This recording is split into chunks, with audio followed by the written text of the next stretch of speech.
Welcome everyone. Today we want to present about group assignment Eco3104. This is my group members and I am NURSARAH Nisa BALQIS BINTI Aziz S60337. My name is FARHANIS and I will share about unemployment.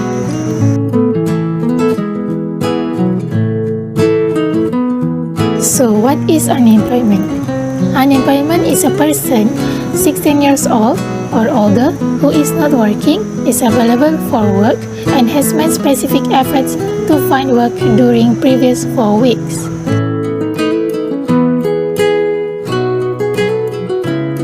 There are 3 types of unemployment.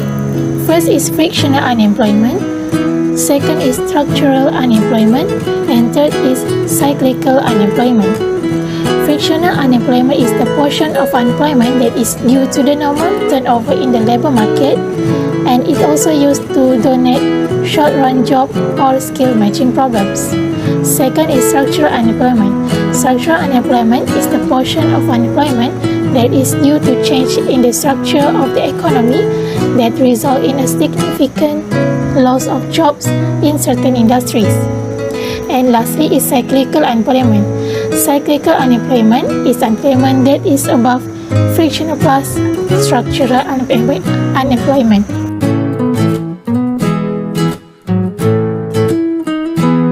There are 2 causes of unemployment, which is in the individual and the society. In individual factors, unemployment individuals are unable to earn money to meet financial needs. Failure to pay installment or to pay rent may lead to homelessness through eviction. Unemployment increases chance of malnutrition, illness, mental stress, and loss of self-esteem, leading to depression. For society factors, an economy with high unemployment is not using all of the resources, for example, labor, available to it, since it is operating below its production capability. It could have higher output if more people are usefully employed. As we can see in the figure 1, unemployment rate in 2020, the unemployment rate in 2020 are higher during the high peak of COVID-19 pandemic, which is between February and April. This effect on the rate of unemployment in age of 16 until 29. Between April and July, the unemployment rate for the young decreased by an average about 7 percentage points, while the aggregate unemployment rate decreased by the 4.5 percentage point. Although the unemployment rate for young workers in July still remains 7 percentage points higher on average than the aggregates.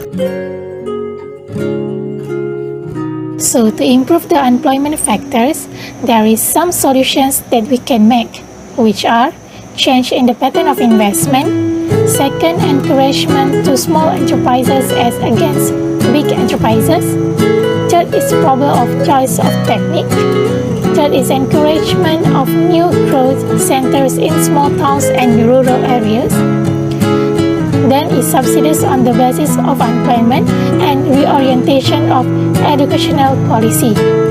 That's all from me. Thank you. Hello everyone, my name is NURSARAH BALQIS BINTI Aziz with number matric S60337. I will present a recession.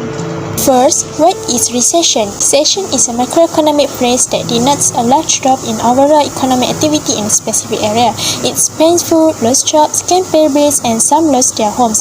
In this video, we will explore what economic recession are. It was previously defined as 2 consecutive quarters of economic contraction as measured by GDP and monthly indicators such as increase in unemployment. However, according to the NBER, a recession is also a large drop in economic activities across the economy that lasts more than a few months and is visible on real GDP, income, employment, manufacturing, and retail sales. Beyond financial accounts, market psychology and rate change in economy fundamental is one of effect of recession. Some economists explain recession solely due to fundamental economic shocks, such as disruptions in supply chains, and the damage they can cause to a wide range of business. Most recessions, on the other hand, are brought on by a complex combination of circumstances, such as high interest rate, poor consumer confidence, and lower real wage in the labor market. Malaysia's unemployment rate increased to 3.9% in March 2020 before rising to 5% in April, the highest level since 1990. It's very possible that the unemployment rate will continue to rise after that. If you are a recent graduate looking for your first job during the recession, you should expect it to be a little more difficult to find work than usual, whereas current employees may see their firm shrink. Next, who will get benefits from a recession? It's accountants, healthcare providers, grocery store, rental agents, and property management company. During a recession, accountants are likely to see an increase in business because many individuals and small businesses may need assistance from a professional to ensure that they are taking advantage of all available tax benefits. People will get sick in good times and bad, so the healthcare industry is unlikely to experience the same level of job losses. Same goes with grocery stores and rental agents. When was the last time we experienced a recession? Malaysia is going through the worst economic crisis in history, while other affluent countries are also suffering from COVID-19 pandemic and the Movement Control Order is MCO. The recession, according to Finance Minister Tengku Datuk Seri Zafrul Tengku Abdul Aziz, has not only impacted the nation's gross domestic product, which is GDP, but has also contributed to an increase in unemployment. Right now, the most important thing is how quickly we can deal with the COVID-19 pandemic situation is our nation's economy and growth could rebound quickly if we can manage the problem quickly. That's all from me. Thank you. Assalamualaikum and hi, my name is BALQIS binti SHUKRI. I will explain about interest rate. So first question, what is interest rate? Interest rate is the cost of borrowing money expressed as a percentage of the loan amount. Interest can also apply as the amount of money earned from bank from a deposit account.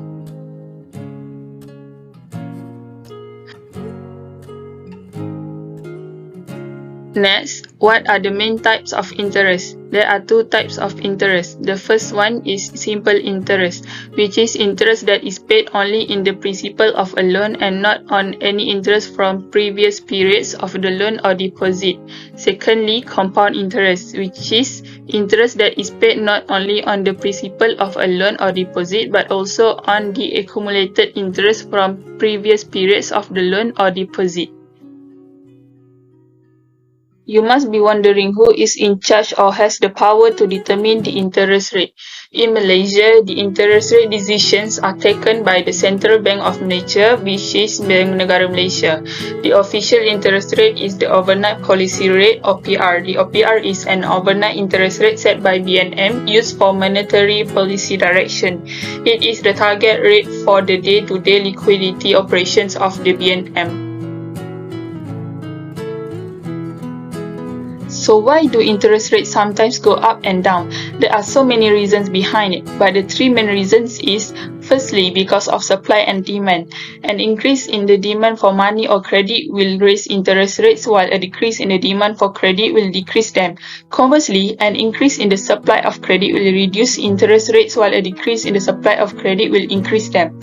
Secondly, inflation will also affect interest rate levels. The higher the inflation rate, the more interest rates are likely to rise. This occurs because lenders will demand higher interest rates as compensation for the decrease in purchasing power of the money they are paid in the future. Thirdly, the government has a say in how interest rates are affected.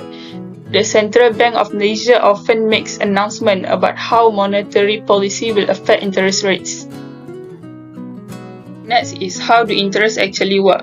To explain briefly, we imagine that there is a scenario where there are a lender and a borrower. Let's say you are the borrower. When you borrow money, the amount you receive is the principal. Meanwhile, when you pay back the loan, you repay the principal plus interest. Borrowing money with interest costs more money. Loaning or investing money with interest earns more money. The high interest rate is good for lenders but bad for borrowers. Lastly, what is the latest interest rate? We can see that there is a slump from 3.5% to 2% in the year from 2008 to 2009. This occurred due to financial crisis that happened in 2008. Then we can also see that there is a drop from 3% to 1.75% in the year from 2019 to 2021. This is because Malaysia is trying to stimulate the economic growth during pandemic COVID-19. The latest we see that Malaysia Central Bank has unexpectedly raised its benchmark interest rate from a historical low in a bid to tackle inflationary pressures. It raised its OPR to 2% from the record low of 1.75%. This occurred due to overcome the high inflation. That's all from me. Thank you. Hi, Assalamualaikum. My name is NURUL and I will be presenting about inflation. Inflation is a measure of the rate of rising prices of goods and services in an economy. There are a few causes of inflation: demand pull effect, cost push effect, and built-in inflation.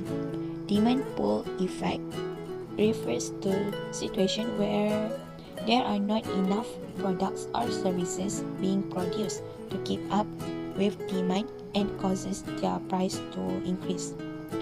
Cost push effect occurs when the cost of producing products and services rise, forcing businesses to raise their prices. Lastly, built-in inflation occurs when workers demand higher wages to keep up with rising living costs. This in turn causes businesses to raise their prices in order to offset their rising wage costs, leading to a self-reinforcing loop of wage and price increases. Inflation also brings effect to a lot of people, especially to a saver, workers on fixed wage contracts, borrowers, general economic confidence, and also to exporters. Inflation can be reduced by price controls, which price caps apply to specific goods. Second, contractionary money policy, which to reduce the money supply by increasing interest rates. And last, open market operation, which refers to buy and sell the treasury securities. On the next slide is Malaysia inflation rates graph for 1 year from 2021 to 2022. That's all from me, and for the next slide, I will pass to the next presenter. Hi, my name is NORHAIZATUL HAIDA. I will explain about gross domestic product or GDP. GDP is the total market value of a country's output. It is the market value of all final goods and services produced within a given period of time by factors of production located within a country. GDP can be calculated by using the formula C plus I plus G plus EX minus IM. There are four main categories of expenditure, which is C stands for personal consumption expenditures, I stands for gross private domestic investment, G for government consumption and gross investment, and EX minus IM stands for net exports. Next, as we can see here, there is a diagram of statistics. The statistic shows gross domestic product in Malaysia from 1987 to 2021, with projections up until 2027. It was analyzed in billion US dollar. Gross domestic product denotes the aggregate value of all services and goods produced within a country in any given year. GDP is an important indicator of a country's economic power. In 2021, Malaysia's gross domestic product amounted to around 372.75 billion US dollar. Last but not least, Why GDP is important? Firstly, GDP provides general information about the economy.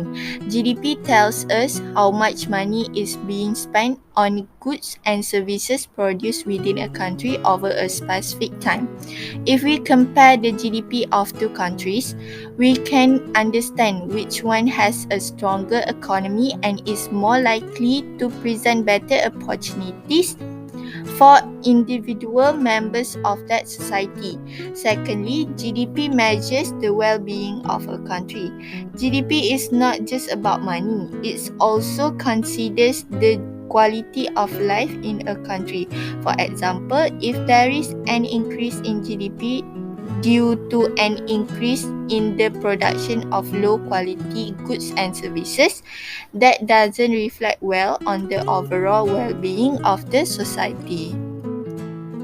That's all from us. Thank you.